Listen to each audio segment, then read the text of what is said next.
This is Heart of the Matter, where we do all we can to worship God in spirit and in truth. We're wrapping up this approach of Heart of the Matter after 11 years by doing interviews, and have the blessed opportunity of having Cassidy, my middle daughter, here with us. Let's begin with a prayer. Cassidy, you say it. Lord, we're so grateful to be here together. Grateful for all the people here, all the help that we have every week. And just bless that you be with us tonight, and we praise your name always. In Jesus' name, amen. Amen. Thanks. Remember, Tuesday night, October 31st, we're celebrated as Halloween. We are launching our bold new format of Heart of the Matter that night for a couple reasons. We'll announce it then. We're also going to be launching out a new show at that time. Tune in and hear what we're doing and why. And if you have nothing else to do, if you live in the area, come join us. We'll have candy and Halloween whatever here for people, and so we'd love to have you here. Join us. Last week we did interviewed my dad, and then my mom before that, and then a few weeks before that we did Delaney, and we have Mallory coming up. But this is exciting because Cassidy has been so deeply involved with the ministry for a decade. 10 years of her life, she's been here with us in the trenches with me. We have lived together for 10 years after she graduated from high school. So a lot of memories. She and I can laugh our brains out at things that have happened in the ministry. But because there is so much BS in religious programming, we try really hard to be as transparent as possible. And I've never tried to hide the fact that I was once one seriously messed up individual. And I can't tell you how grateful I am that by the grace of God, he has saved me from that life.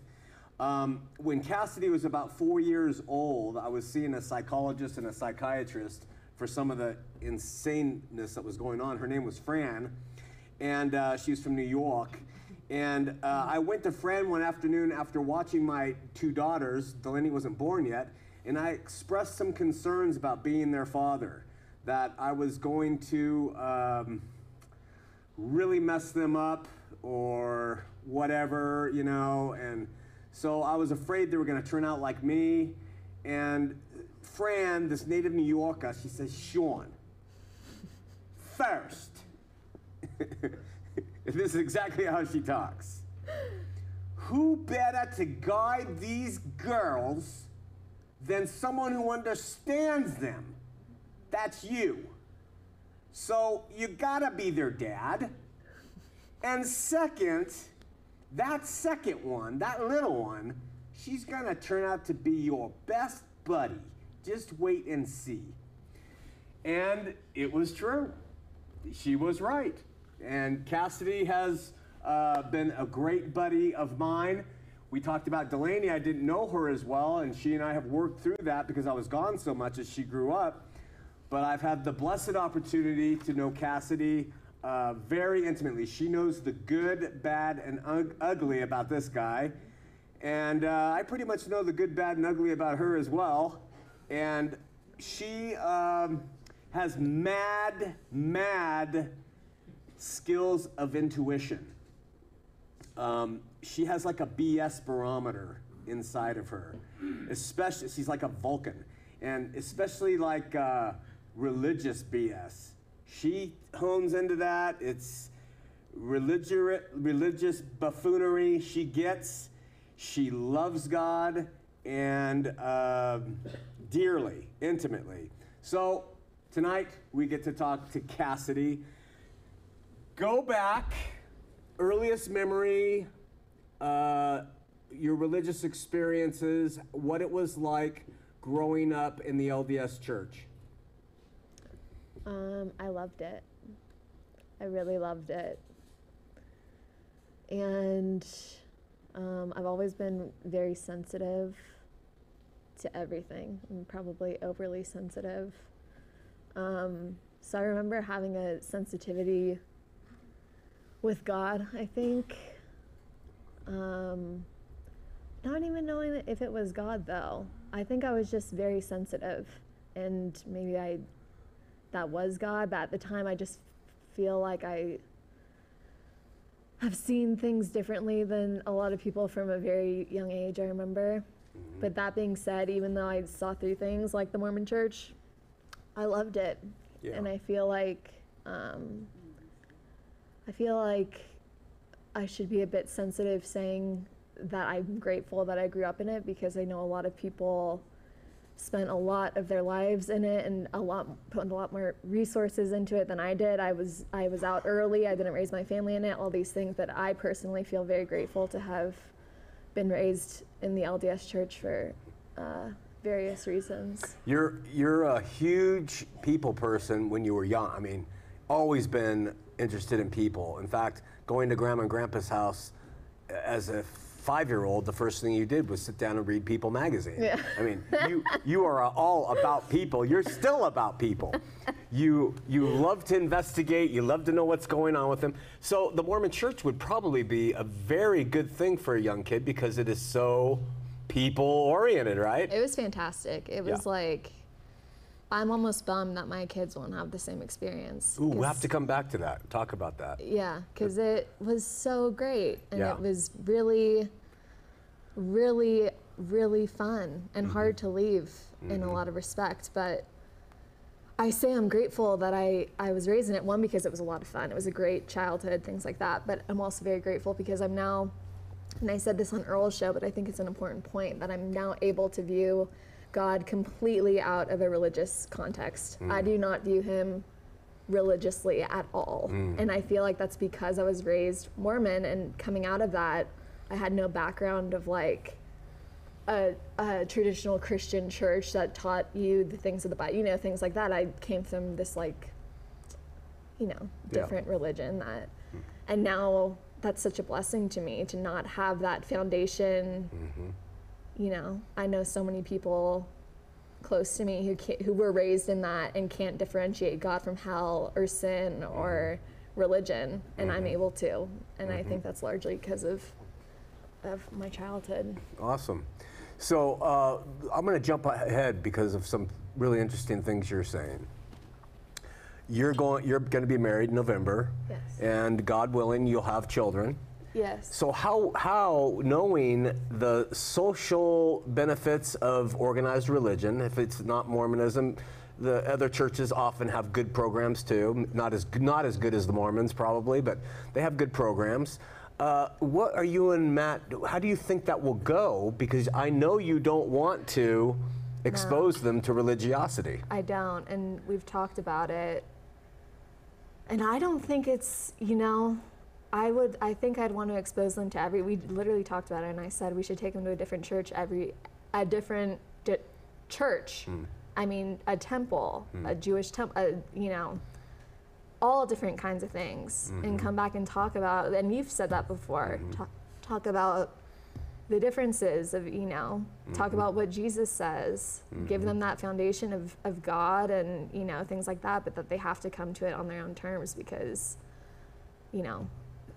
Matt's story too, it's just like I don't want to, I have trouble even talking about God with kids because probably to too much of an extent, I just worry, you don't want to indoctrinate them. What have you seen in Mormonism with the kids you grew up with and now looking at them, and in the Christian church with the people who were raised Christian and now are your age? What have you seen in your life that's happened to them? A lot of it is the same thing. A lot of it, I mean, religion is religion, and it's not viewed that way. It's not viewed that just because it's a Christian church and maybe it's teaching the Jesus of the Bible, it still is attached to so much law. And I feel like if you believe that Jesus is coming back, that's how it should be. I mean, like, there is things, if you're waiting on him, there are things, so I feel like I've seen a lot of Mormons remain Mormon and still be, and not seeing a lot of Christians remain Christian and all about that, but a lot come out and are messed up from both of them, and You know, it's a crapshoot, but you're dealing with the same principles, really. And if you just straight up deal with at all sides, this is what we're looking at, you know, you decide. Yeah. Is what I hope. I'm so scared to have kids. I'm terrified. It's like, oh, the state of the world. And you're prepared. You have a PhD in raising them with healthy ideals about God, but not destroying them, I think. So junior high and high school, I was doing my gig with coming out around your high school years, and you had a lot of friends in the church. Your life revolved around LDS church activities, stake dances, all over the countryside. So fun. Your core friends from the stake. Yeah. And what's happened with those friends? During that time of your life, you think these bonds will never end. Yeah. But have they? They have, for the most part. It's funny though, if people know that you've left, certain people will come. Like I had one kid come and tell me he was gay, and or just different. I don't know if I believe. They feel comfortable to tell you, but for the most part, I feel like a lot of people go through that of I don't know, and then once they realize no, I got to stick through it, you're pretty much done. But I'm friends like on Instagram and stuff, and it seems like we're friendly and things like that, but it's not the same, and that's a loss. That is a sacrifice for kids, you know. Any insight to parents? That's their greatest worry when they're thinking perhaps of maybe not remaining active in the Mormon church. Any insight that you would give them relative to their kids? Oh my gosh. Put them first. Put them first. I'm gonna get emotional. Can you hand me a tissue? That's what my parents did, you know, where they both just thought they were so polar in their thinking, but my parents put us first. My mom supported us with my dad. My dad supported us with my mom, and that is just so valuable. You know, I think we see so many people who worry that they're not sticking up for God, or they need to, you know, speak their mind and make a stand. And it's like, no, you need to be there for your kids and trust that God is working, because He is. Good advice.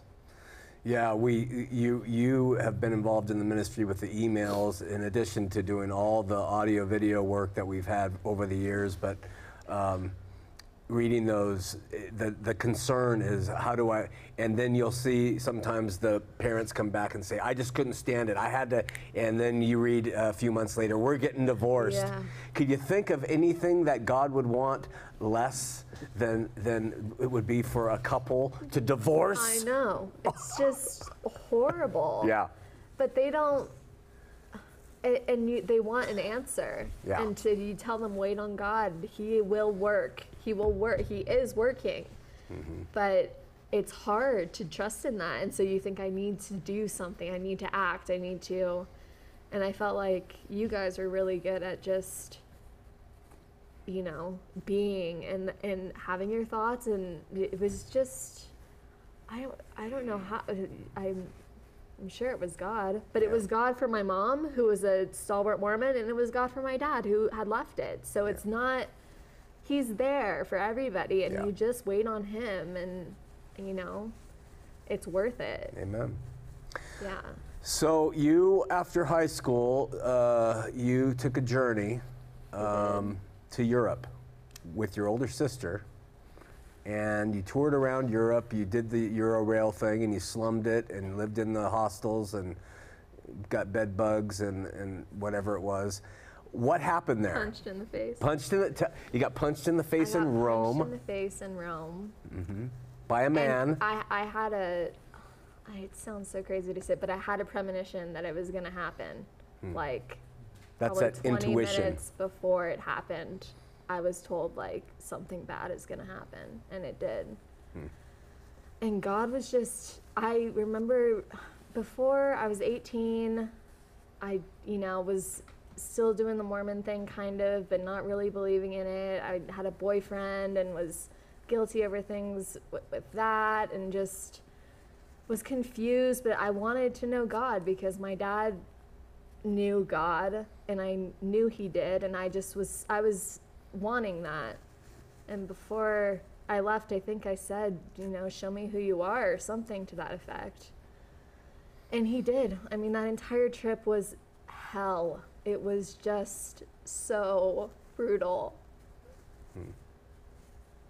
But through that, I came out knowing who he was. Yeah. And it was amazing to come home and tell my dad, who had faced so much crap, from people, and was doing the show, and I'm sure you felt like we didn't understand anything that was going on, and to be able to tell him, like, I'm born again and I want to be in Utah with you, and all these things that were just really being special. That was a remarkable morning. Yeah. I'll never forget it. Right by where you're going to live.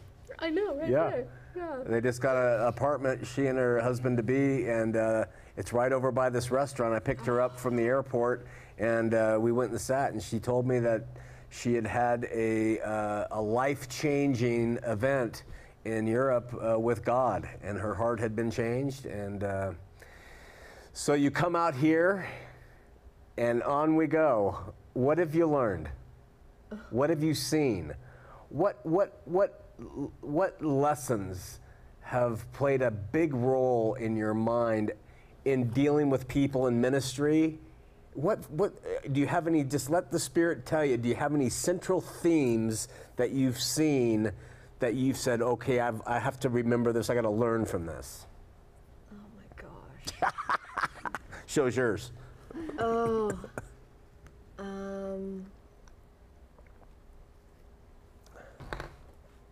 You've seen me change.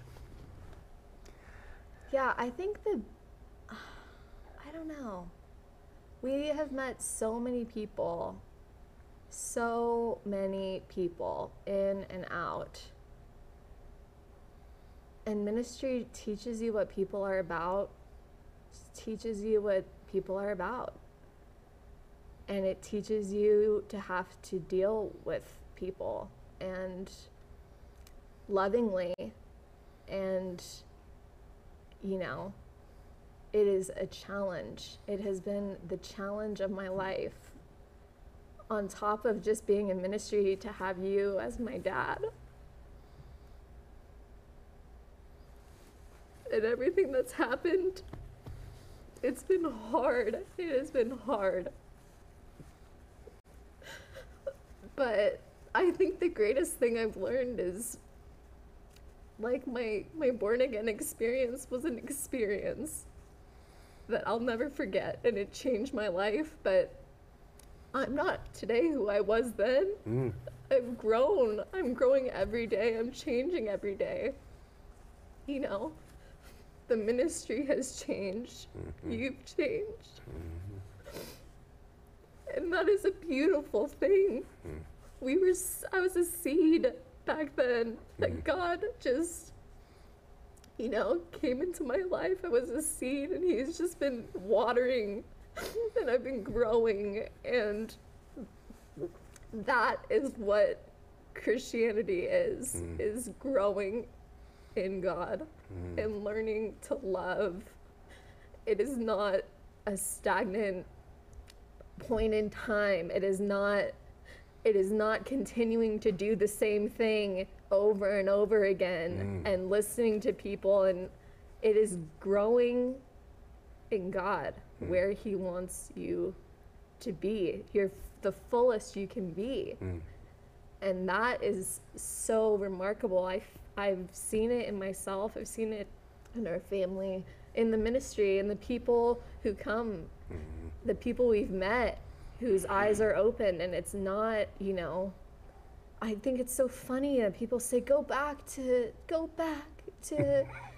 to when you were bashing the Mormons and, you know, that you were so great and you had calls and it's just like, hey, why would you still want to be doing that? That's just outside of it. I mean, people, let's go, you know, bands change. Like, there is such a thing as evolving. Yeah. That's A. B, who you are now. They want you to stay in the flesh. Mm-hmm. They want you to stay in that place of anger and I'm gonna get back, you know. Mm-hmm. They don't see and now you're not a Christian because you now you're going to hell. It is unbelievable. It's unbelievable to know your heart for God, to know my heart for God, and have people think that we're gonna go to hell. And it makes me think, you know, we might say that about that Jew or that Hindu. We don't know anything. We do not know. They do not know what is in your heart, anyone's heart. You know, people come, it's unbelievable people. The people that you would never think, you know, would never think would love God, love him the most. Like you said, I mean, it's just, everything is backwards. Isn't it funny? It's so funny, and it's hard to explain, you know? It's hard to explain. But the thing is, I understand, because when you were at that place where we're bashing Mormons or whatever, your heart was in the right place then. You had the heart to help the Mormons. So I have to remember that about these Christian guys who are condemning you to hell because they think that you're really going to hell. Right. They want to save you from that. And their intention, I have to trust that God is working in them like he's working in me and everybody else. And that's been the hardest part. The Mormon thing was really fun and funny and things like that. But then once we turned and we were faced with the Christian elite, oh man. I almost lost faith altogether. What is this crap? They make the Mormons look like I know. pushovers. They make the Mormons. I would gladly have dinner with I mean, they are terrifying. Yeah. It's like Salem witch trial burned at the stake. Yeah. And I've made a fool of myself on this show numerous times, but you know, it's tough.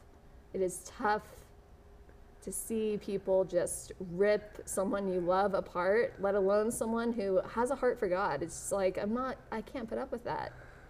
But it's a learning and growing experience for everybody. It is. Yeah. I just rambled. I'm so sorry. You didn't ramble at all. You didn't think you had anything to say, but you had quite a bit. I did. Yeah, you've learned a lot. No. Sorry. You're talking about being a seed and then growing in God. And I'm not putting any words in your mouth. I know what I think, but you have been in this 10 years now, involved in actual ministry.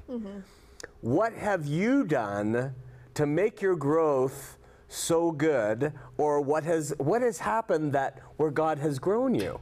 How does he do it?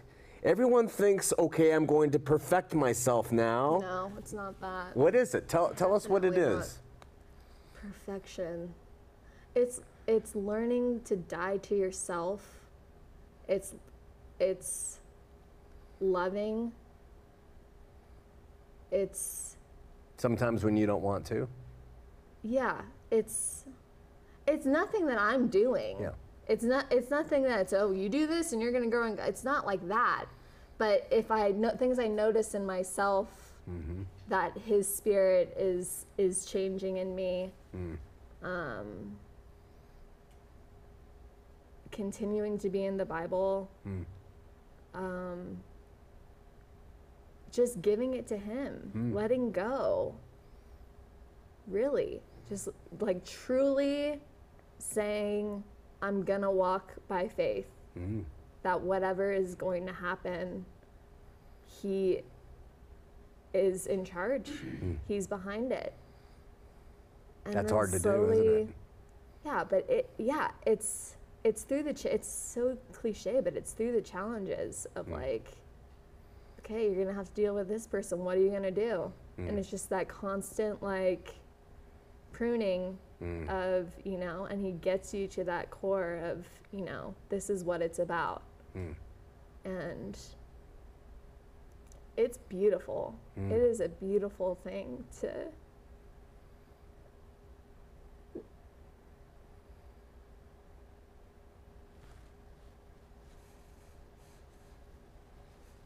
I'm sorry. Don't be sorry. This is a beautiful thing. It's beautiful to know him in a way that, you know, you never think you could, that is outside of any religion, any law, any practice, anything. He is there. He's huge. That he is right here. It is beautiful. Well, it's beautiful for me as your dad to hear his daughter share these thoughts about God, because to me, you're nailing it on the head. This is what we all seek, is to know that beauty of God intimately and outside of what religion demands. Been very fortunate. We have. God has blessed our family mightily. He has. And like you said, it's through the trials and difficulties, but he has blessed us greatly. He has. You made a comment that's interesting to me, and I understand what you mean by it when you said, I'm kind of bummed that I won't raise my kids in it. Yeah. Tell us about the trade-off. We know that physically, materially, religiously, boy, it's fun to be a Mormon. You got the road shows and the basketball and the dances and it's just a great thing, you know. But what's the trade-off, and why is it worth it? Why won't you, without disrespect to the LDS church, but why won't you and Matt raise your kids Mormon?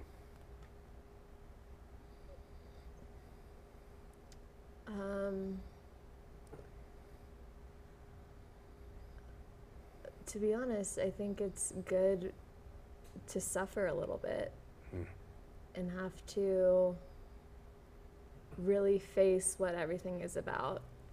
I don't want my kids to be placated by anything. I want them to have to realize this is my life and I want to know what it's about. And that's harder to do when you're, you know, distracted by fun religion or whatever.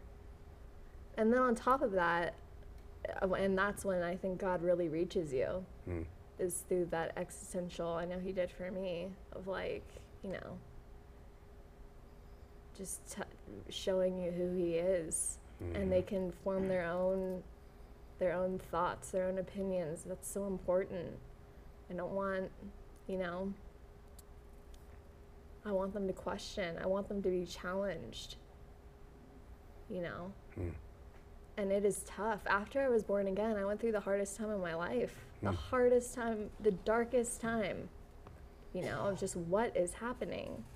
But that's when that growth happened. That's when the growth happens, is through the suffering of, you know, continuing to just trust. The trade-off, I mean, obviously the Mormon church is great, but the trade-off is freedom.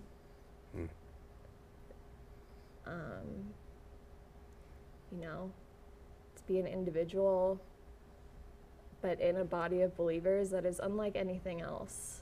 To be able to connect with like a fellow believer who just gets it is the best thing ever. And, you know, I want that for my kids. Yeah. Matt is gonna freak out. We've said 5 years till kids. He's gonna be like, if you're watching, Matt, clock is a ticking.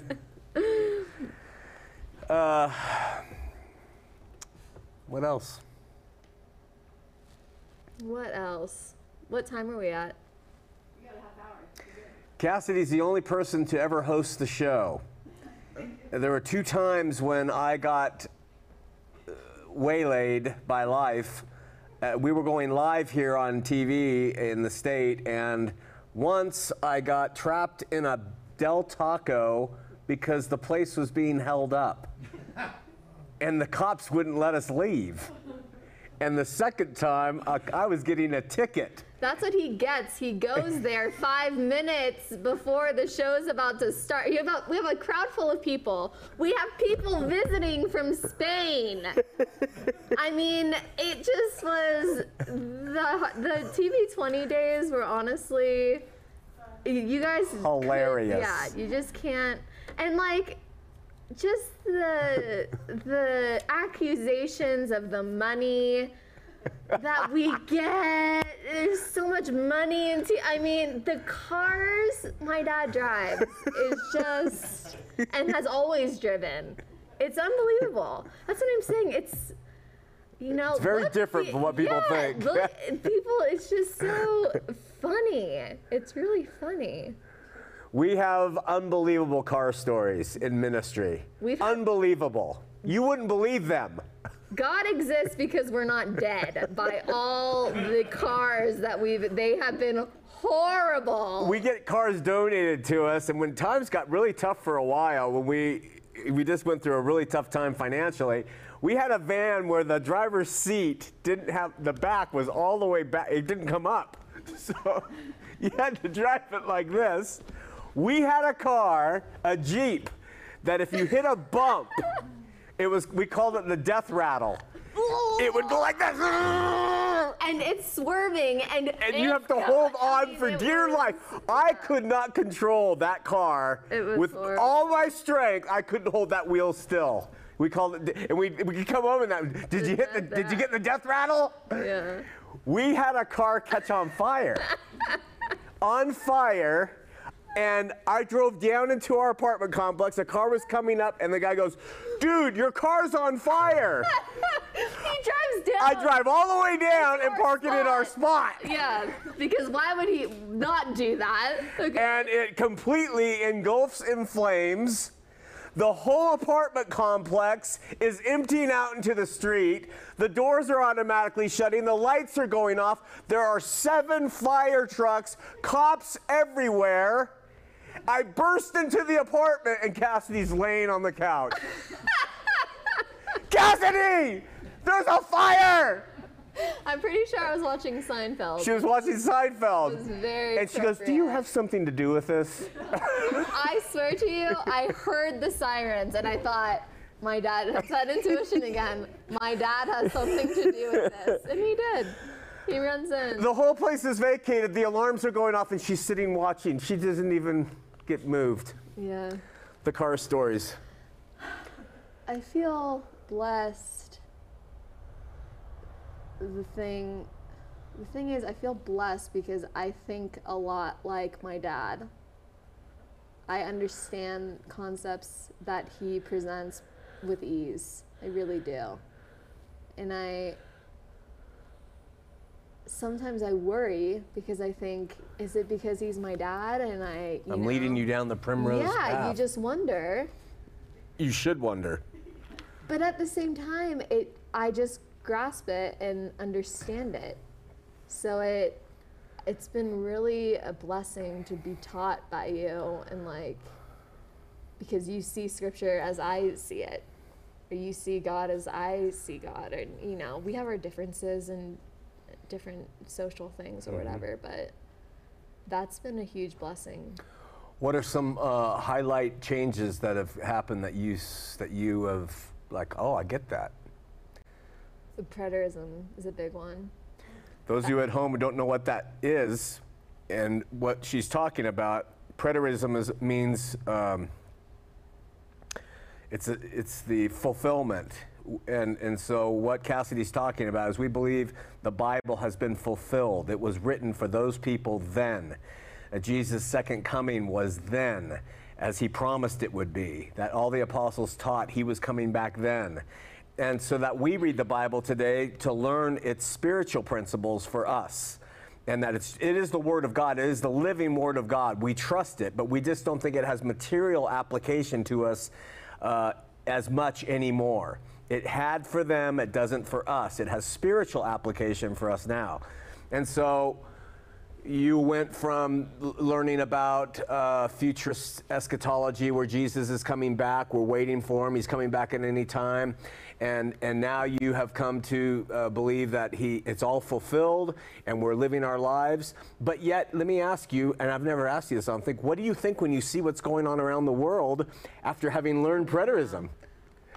Well, my future husband would say, this has always been happening, we just didn't know about it. Now we have which I'm thinking, well, maybe, but I don't know, it's getting pretty gnarly where you're thinking, it does, I understand people, you know, having the urgency about it or whatever, but no, I think that's really changed the game for me, I mean, you could argue it doesn't change a lot or whatever, but I really think it completely shifts your perspective of things.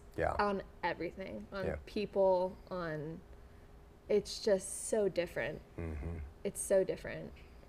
That's been a really big, a great one. It was a game changer for me. Yeah, a game changer for sure. You just see everything differently. You just see it, it's like being born again, really. It is. Just like, that is. And it's amazing when you go back and read scripture. How did I not see this before? It's unbelievable. Every time I read now, I think something is presented where you're just like that, you know. You just see it differently. Let me ask you this, since we have a relationship, we understand each other well, and I get your advice and have in the ministry. So do you think it's possible that, like you were talking about, you grow and we don't criticize people who are maybe younger in the faith, who are yelling, you're going to burn in hell, because we were once there, and they're going to grow. Do you think God has set it up that way for the Bible to read to people who want to see futurism?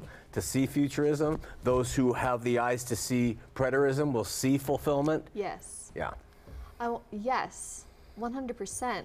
Like we've said, it forces you to love, really. It does, you know, are you going to do what you've been told?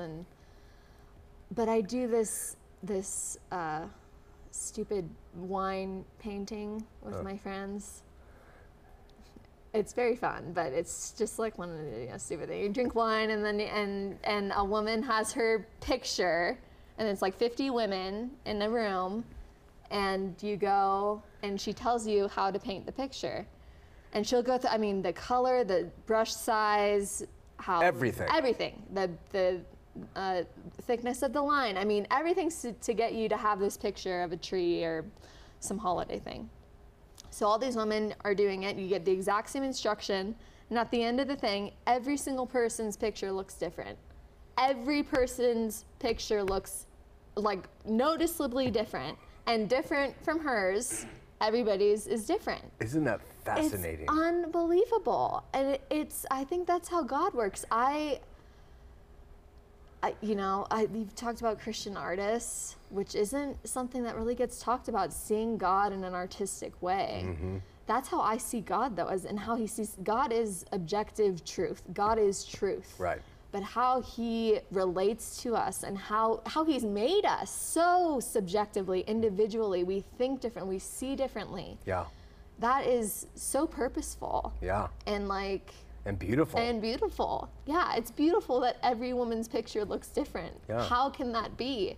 We're getting we have the same tools, we're getting the same instruction at the same time. I mean, everything is the same other than just we are different. Fascinating. Yeah, and I think that God works like that, and it's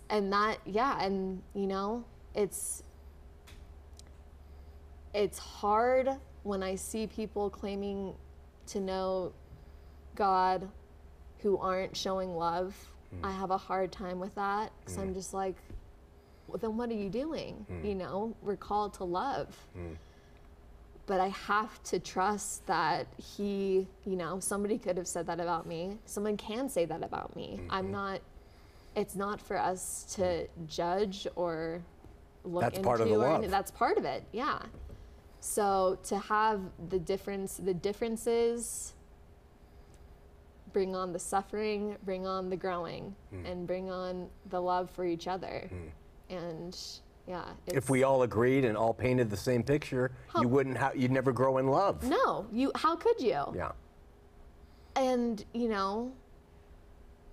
I think God sees beauty in our differences. I think it's purposeful. Now, look at what he's created. Look at what he's made. He's not a despot who wants it one certain way.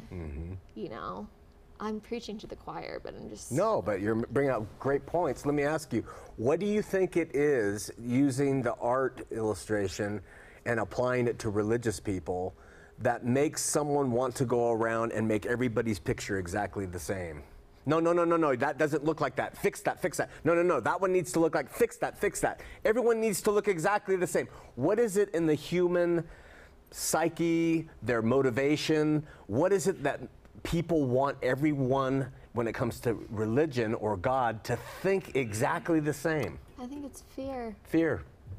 I think it's fear that what they have isn't right, or that it's fear that somebody straying will it's just, I don't know what it's fear of, but I think it's fear. It's fear-based. Millions of people have lost their lives to religious infighting. Yeah. Been killed over religion. Yeah, because of fear. Yeah. Which leads to control. Yeah. And that is antithetical to love. Yeah, it is. Fear is the opposite of love. I think that, and it's hard. But, I got to understand that it's probably really hard for these people who see God in such a specific way to hear that, somebody is claiming Jesus, but they don't believe that there's an eternal hell forever and ever. Yeah. That would probably really put a stone in their shoe, or whatever the phrase is. So you have empathy for them. Yeah, you have to understand it. Trust me, I'm the person who has the hardest time with that. But I have to tell myself that, because what am I doing if I don't, if I'm not practicing what... But I do think people have a harder time with Christian artists or something. I don't know what it is. Way too liberal. Yeah, I think Way we too just liberal. don't like it. So here on this stage, and you brought this up, so I can bring it up, we've had a few people who are almost consummate objectivists when it comes to God. Matt Slick, he will tell you, I know the answer to that. We love Matt, but he will, and he has. He will tell you, I know the answer. Wait, let me tell you, I know the answer. And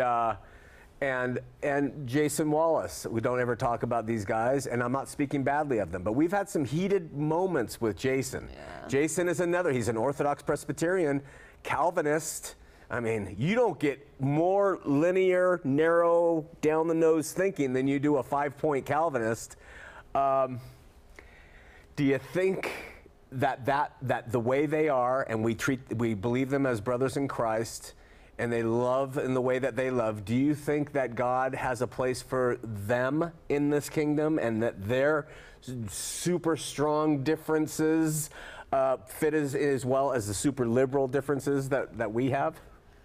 That's a hard one. I'm not going to lie. That is a hard one. Yes, because if I were to say no, I'd be just like them. Yes, of course. Yeah. Of course. But it's tough. It's tough, especially when emotionally even, it's just hard to, Why do you suppose that from the liberal side, we can be, everybody's going to be okay, God is going to work it out, but from their side, nobody's okay? I think it's because maybe they just feel like they're killing themselves to be right by God.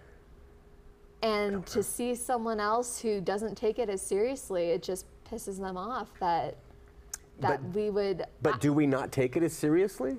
To them, they might think he dresses this way. He doesn't take... I mean, you don't know what they're thinking. Right. It could... I don't know. But it's hard when they tell... That's not how I see it, or whatever. That's not how we see it. Because it's a collective we, somehow it's more important than an I. Yeah. I see it differently. Yeah. And they don't like that. They Right. don't, you know. They say appeal to the church fathers. Yes. Appeal to history. Yeah, and I can't stand that. It's, you know. So, but yes, like I said, we got so many emails at the start. How could you be doing this if this isn't spreading God's, I mean, all things that are valid arguments for someone to write in and be like, why are you spending your time? But at the time, it's where God had you. Yeah. It's where God had the ministry, and it was reaching people. Yeah. That's the thing. It was reaching people. So Jason Wallace, I'm sure, is reaching people. God uses him to reach people. Matt Slick, same thing. That's the key. Yeah.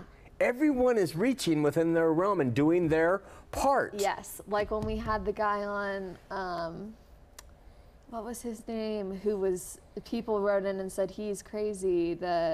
Man in White? No, it was later. The guy from Vernal? Yeah, I think Who thought he was a prophet? He thought he was the prophet. Yeah. But he had a great heart for God Yeah. and stuff like that. And it, you know, where were we going with that? Oh, but he was reaching. Is God reaching him? God is reaching him. Yeah. I lost my point. The point is, are you reaching people for God? Yes, I'm sure everybody across the board God uses. That's the point of the whole thing. That's the whole point of subjective Christianity. You know? But even as liberal as I am, it's hard for me to look at somebody on the polar end and be like, Very you're right there difficult. with me. Yeah, it's hard. It is really, the faith is not for the weak, that is for sure. No, it's not. Anything else, Cass? We're taking this really casually. This is how Cass and I, We are this is how very- we talk. It is very casual.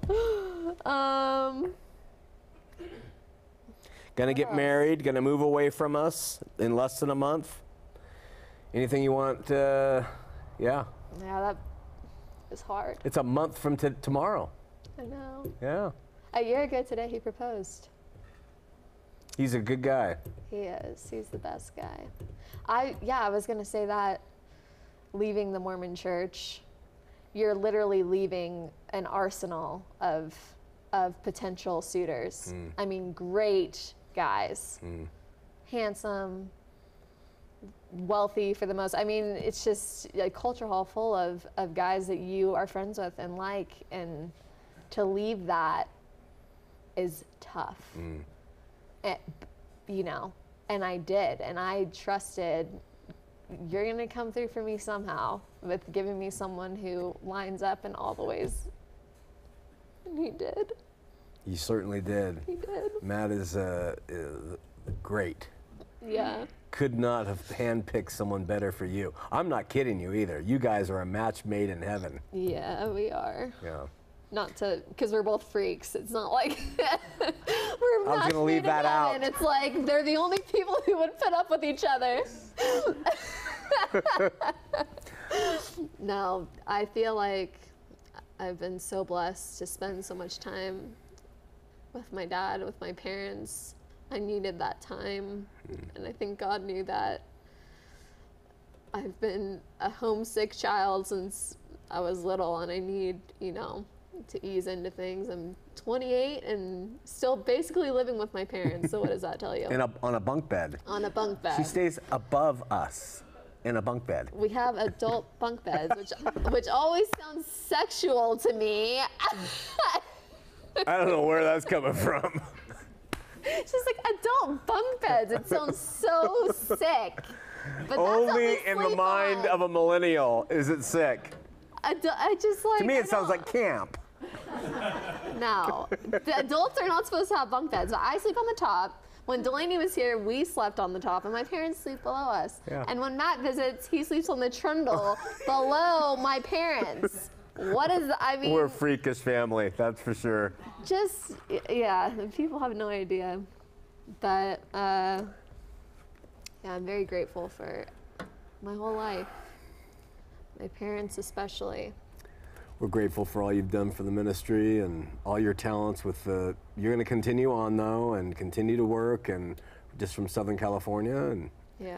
keep producing the stuff we need. You're producing the opening for the new shows. which is going to be really fun to unleash upon the world. Yes, it is. Yeah. You guys don't know what's coming.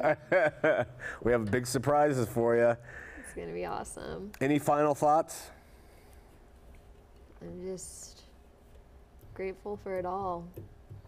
Really grateful for everybody who has stuck with us, who watches, you know, hundreds, I want to say hundreds of thousands of emails. So many people that just have written one line or whatever to give their thanks, or that is amazing, and that has gotten through us through some hard times, you know. We're very grateful to the supporters and everybody here. Just saints, really. Couldn't happen without them. Well put. One final thing, Cass. When you came up here, you'd left Mormonism, and you were involved in the ministry, and you tried to get involved in the local scene. I did. You went to Marcus Maher's Revelation teaching. I remember that. I was blown away that you were doing that. You'd go to the Mount. That pastor has since left the faith completely. Yeah. You have had some experiences. You had an experience with tongues. I did have an experience with tongues. That happened at a church. You couldn't believe it. You came home and said, I just can't believe what I saw. Yeah. Tell us what happened. Tell us, and just generally size up what that experience was like, coming here and saying, there's no Mormon community for me. I got to get involved with the established community for my age of people in the Christian faith. How'd it go? It was bad. I'm not gonna lie. It was not. Please don't tell us what you really think. No, I have to. It was not. It was hard. And this could have just been because I was your daughter. Could have been. It could have just been that. You know, that's very, very likely. But, you know, it's very cliquey, not super welcoming, especially coming. I think it's hard too because I came from like ministry knowing you have to welcome people and be overly taught to be overly warm, and none of that. I didn't find a home. And, you know, I think of myself as not being a seeker, really. I don't know why I think that, but I questioned a lot of what was taught. You know, not super good. There were some, you know, a handful of people that are super nice and great, but as a whole, Christian churches have just failed me personally. And, you know. And you went out and tried. I remember. I had nothing to do. I never knew where you were going. Sunday. Yeah. I tried. I can go to God and be like, you know, I put myself out there alone and tried. And this was before I got on my current shtick. This is when we were doing the Mormon thing. So it didn't have anything to do with my views, really, I don't think. Could have some, but tell us, before we wrap it up, just tell the story of what happened with the tongues. This is a fascinating story to me. Don't use names, but just tell us what happened. Do you remember? Yeah, I was at some Friday night thing, and somebody said, we were reading something talking about tongues. It's funny to talk about it now, but the pastor was talking about it, and it seemed like the audience talking about tongues. They didn't agree with him. They didn't agree with him. They wanted the tongues, and he said, no, I don't want to speak in tongues. And something happened where he felt like the general crowd wanted the tongues, so he said, okay, I'll talk in tongues, and he just starts speaking in tongues, and it was like, I'd never heard it before. It was like Aladdin, or it was really weird. Aladdin? It was just like, I mean, the whole gig, and he like apologized. I felt so bad for the pastor. He's a really nice guy too. He really is. Yeah. But it was just seeing through things like that of like, why? He got up and he took a stance. No, we're not doing that. That's not for here. That's not how it works. Doesn't work like that. And the whole crowd were like, come on, that's not true. And the crowd turned on him, and so he turned and said, okay, I'll do it. And I feel bad for him too, because he felt pressure. And It wasn't like, it was just a experience of like, you know, not going by the Spirit really, of, you know, just kind of still having that, which is hard. I mean, Yeah. I understand it happening. A lot of pressure. But it was very strange for me to experience as my first tongues experience, and I walked away feeling like that wasn't right at all, or what was that? Yeah. It was so weird. Interesting, So weird. interesting stories we have in our religious walk. Yeah. Well, I love you, my girl, and I'm so grateful for all your years of putting up with me, all the shenanigans, the driving me at 4 in the morning, the picking me up, the car, the humor, the working, the fights. This kid has picked my phone up and smashed it. Picked my phone up, looked me in the eye, and smashed it on the asphalt. And I was just gonna kill her. I think she ran then. We've had fights. We always apologize. We love each other, and she is really a glue that keeps her younger and older sisters and everybody working. She brings it in, and they forgive, and we're just grateful to God for blessing our family, and so grateful to have Cassidy on the show tonight. Love you, girl. Love you too. Next week, Mallory McCraney, the oldest of the McCraney girls. We'll see you here on Heart of the Matter. I'm on a ride, going nowhere. I am an existential cowboy on the wind.